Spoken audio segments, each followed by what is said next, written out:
What is up, everybody? It is Alex from Heavy New York, calling from the quarantine zone again. And this time we are here with 9 and T of the almighty Wormwood. Thank you so much for being here. It's great to have you all here.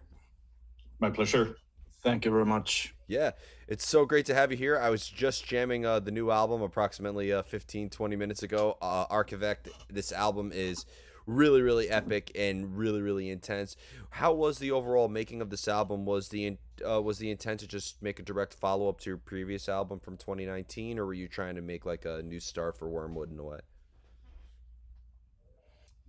Well, Wormwood, we don't have this any rules what to do, and we don't have like any other plan than keeping going further. So how the new album evolved, it came pretty much naturally. But of course, we got a new concept with this one. It's not a following up the last album 100%, but we still got ideas of what we want to do. Nine maybe can give you some more details there. I guess when it comes to new albums, we usually take the things that we thought worked on the previous one. So let's say that we took 20% from the previous album, then we tried to make 80% new. Or these new things are just things that happens naturally and anyway. So it's just a natural progression that we sound different, but we still try to take some inspiration from what we liked from the previous one. And is that always like a preconceived idea of what you want it to sound like? Do you always enter the studio with a concept or a goal in mind, or with the songwriting of each album, you kind of go into it with a lot of improvising and a lot of trial and error? Well, we always have a concept of the feeling of the album at least, but when it comes to this new one, we knew that before the songwriting really started, we knew that we wanted to have a theme about the end of the world, or the destruction by mankind and stuff. But I'm sure there were some old riffs that Reed Same here took that haven't been used for quite some time. Yeah, and some riffs was older, but the overall musical experience is new. With that said, and as Nine said, when you record an album and you listen to it in retrospect, you can find some stuff that you like more than other. And stuff that you want to keep, exploring. Some of the stuff, we thought maybe that isn't that good, so let's focus on what works. And also as a songwriter, and a guitarist, sometimes live on stage, I think to myself, why did I write this riff? Because this doesn't make sense, performing live. So I had that in mind also when writing for this one. I wanted to work in the studio and give it a certain atmosphere and feeling, but I also wanted to be playable and to be as touching, or whatever you call it, live. Yeah. And is the music that you write, like, because when I think of concept, it almost seems like that Wormwood's music does tend to tell stories and have sort of like a narrative that you're trying to convey. So is like Arkivet like an album where like it has this sort of story that you follow from track number 1, the archive, to the gentle touch of humanity? Or could a listener approach this album from multiple angles, or maybe have it more open to interpretation? There is a reason why we had certain songs at certain places, but it's not like a fully fledged book that you need to read from the first one to the last one. But again, there is a reason why maybe the Gentle Touch of Humanity is the last one and the Archive is the first one. But but it's not something people should look too much into. I mean, we were thinking about having End of Message to be the last one, but it would be fitting, but because reasons it didn't happen. Yes, and you know, we also wanted the album to be, you know, what do you call it? It tells a story. The music also, if you don't matter about the lyrics and all that, we want it to be cinematic, you know, and all the songs and the riffs and the melodies, they also tells a story, and you need to, you know, put them right. But the songs are somehow combined, and it makes sense together, but you can also, you know, pick every song and place them in an own category of, yeah. Certain songs have more to do with each other than others, but in a whole, they all tend an encompassing story about the theme we are trying to convey. Do you almost consider your albums to be like a movie series or like a Lord of the Rings series? Like, in order to really get the full concept or the full idea of who Wormwood is, they should start off with Ghostlands and, you know, progress to the next two albums? Then I would say see it as American Horror Story. Mm-hmm. It might be the same actors, but it doesn't matter which season you start to watch. Okay, that's a very good way of putting it when you compare like a catalog to like a different series. And when it comes to like addressing concepts, and does this obviously influences also the music as well? So like, is it almost kind of like when you think of a concept in mind that immediately determines the direction of the music? Like, do you feel like if this music was instrumental, it would also kind of tell a similar story? Yeah, yes and no. You know, the music is 50% storytelling, and the other part is obviously the lyrics. As I said earlier, I want it to be cinematic, but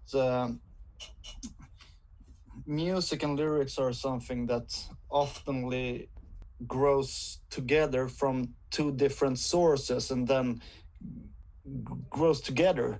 That's my take on it. Maybe Nine got something else you want to share. I mean, sometimes the lyric determines a bit how the music shall be, but usually it's the music that determines how the lyrics shall be, it seems. Or I mean, I might have written something and then I will alter it towards how the music is. But all in all, I think it's, you know, everything happens pretty fluently, and, you know. Yes, and of course, you know, the music will sound different because it's, you know, the music will sound in one way if it's one concept, and in another way if it's, you know, another story. So yes. Do you almost and the other thing I was curious about is with Wormwood is because from looking at your photo shoots and, you know, like talking about these concepts, does it almost feel like you maybe in the band, this is, I'm just saying this for lack of better terms, but like you almost like portray characters or express somebody who you are completely different outside in your daily life? We are expressing what the feeling of the album. So we look what we think the album, you know, when we did Arkivet, our previous one about the famine in Sweden in the 1800s, we tried to have some clothes that resemble a bit old stuff. And now to the new one, we kind of want to leave, you know, the classic corpse paint, and, you know, we just want to look rotten, like you have just survived the nuclear winter. And, you know, if the fourth album will be a jazz album, you know, who knows what we will look like. I love it when bands have different imageries. Like that's something I look forward to with every Slipknot release, is like how different the masks are gonna look, and You know, everybody's wondering when Cannibal Corpse puts out a new album how brutal the artwork is going to be on that. So it's cool how you have different imagery or different visions as a result of the album. Do you think of that vision after the album's already completed? Yeah, we don't really think about the visual before we the visual comes after the album is done, and we don't want to stray too much. You know, we want to do small changes all the time. So, but I mean, in the end, we're just doing rock music. Maybe in the end, we will skip everything. Who knows? We will see, you know, what we feel when that album comes out. Yeah, but I also want to add that the overall aesthetics are really important for each and every album. It's not just how we look on stage or how we look in the promotional pictures. You got an album, you got the image of us, you got the videos, you got all the graphical stuff around the online stuff and everything, and they, you know, for each and every album it's like different universes of aesthetics that we want to use. So the whole package, you can see a red thread through the whole package of art, you know. Yeah, I mean, when a new album comes, everything will change. Some things will change more, some things will change less. But you know, as Tobias said here, it can be everything from the backdrop when we play live, how you know, we want to present ourselves on, you know, on our web page and stuff. So there's more the visuals and what changes. Yeah. And another thing is being that the formation of Wormwood, like, you know, all of you have been involved in other projects before, T, I know that you played live with Managarm as well as playing with Depraved, and Nine, I know you played with Withershine. Like, and being that every member has played in like different bands or played with different bands, did that maybe allow Wormwood to kind of combine all your previous experiences into its own unique sound? Or did you guys want to completely distance yourselves from what you've done previously? I think because everyone in the band, not only us two, comes from pretty different music backgrounds, but we still have, you know, the same core feeling that we want to convey. So maybe I come more from a more classic black metal background when it comes to performing, than maybe Tobias is more of maybe the folky part, and you know, those things combined, you know, created what Wormwood are. And you know, same thing goes with what the other band members brought to the table. Yeah, and currently right now, we as musicians, we have side projects from, you know, synth stuff and country jams and whatnot, you know. We also we dare to, you know, put influences into Wormwood from what we like, and I think that's one of the good parts of being in Wormwood, you know, and creating for Wormwood, because as I said earlier, we don't, you know, follow the stereotypical classical extreme metal rules in that sense. Maybe the next album will be a jazz album, you know. It won't, but you know, it can happen. Yeah, watch the next We album. don't care. Watch the next album sound like Maroon 5. Yeah, yeah, but if, you know, we decide to do that, it would be because we like that thing. And yeah, so we don't really know the future of Wormwood, but yes, it will be a metal album, of course. But you know what I'm saying? What we do know is whatever we will sound like, it will be with sincerity and honesty, and we do it for ourselves. So far, what we have done for ourselves translates well into what the people like. So Yeah. And hey, that's the most metal thing you could do is representing yourself. So I would say don't change anything about that.